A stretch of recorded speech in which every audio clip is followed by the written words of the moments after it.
Exiger d'un enfant qu'il dise merci pour un cadeau reçu est une erreur. Certes, comme adultes, nous nous disons peut-être que nous allons être jugés si l'enfant ne dit pas merci ou n'exprime pas de reconnaissance, mais en réalité, exiger de quelqu'un qu'il ressente une émotion et l'exprime, parce que c'est un peu ce que nous sommes en train d'essayer de faire quand nous disons « dis merci pour ce cadeau »,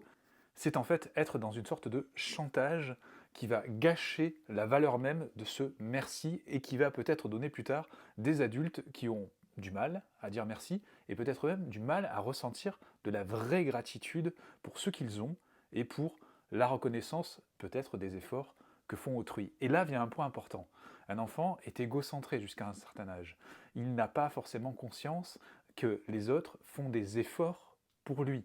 Si nous mettons régulièrement en avant le fait que les efforts des uns et des autres contribuent au mieux vivre ensemble, par exemple quand nous allons chez le marchand de fruits et légumes, si nous exprimons notre reconnaissance personnelle en disant que le commerçant avait fait beaucoup d'efforts pour la présentation des fruits et légumes, qu'il avait dû se lever très tôt pour mettre ses produits en place, etc., ceci peut justement suggérer que la reconnaissance peut venir de là, et c'est pourquoi aujourd'hui nous tenons les fruits et légumes en main, nous pouvons déguster ces produits grâce aux efforts des autres. Ceci demande donc une narration et surtout une incarnation de la part de l'adulte, du parent, que l'enfant va entendre, et progressivement il sera capable, son développement cérébral sera opérationnel, de pouvoir ressentir cette gratitude par lui-même et comprendre justement quels sont les liens entre les efforts des uns et des autres et la gratitude qu'il peut, oui ou non, ressentir. Gratitude qui, je le répète, est essentielle et peut même constituer un exercice régulier pour les enfants et pour les adultes pour se sentir mieux au quotidien et pour développer notre bonheur. Après, il y a de nombreuses raisons pour lesquelles l'enfant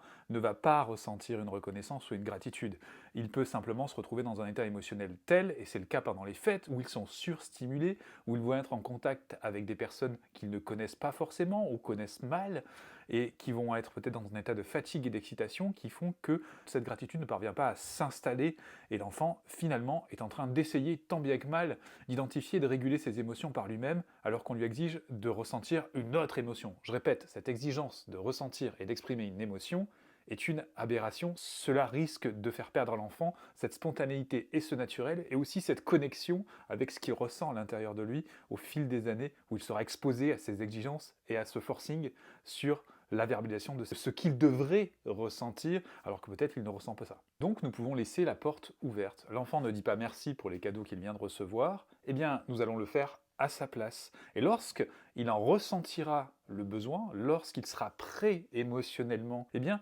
il le fera par lui-même, et pas selon la manière dont on l'a exigé, il le fera peut-être d'une autre façon, il fera un dessin à sa tati, il chantera une chanson, bref, des formes de gratitude et des formes d'expression de cette gratitude qui ne sont pas là dans un rapport de force ou de chantage, mais données spontanément par l'enfant qui aura ressenti pleinement ce qui se passe et qui aura ressenti surtout de la joie par rapport à cet événement-là. Donc nous éviterons les reproches, nous éviterons aussi de mettre à l'enfant un poids du style « la prochaine fois tu n'auras rien si tu ne dis pas merci », et tu es le seul enfant à ne pas dire merci, parce que cela va faire naître chez l'enfant de la honte. Donc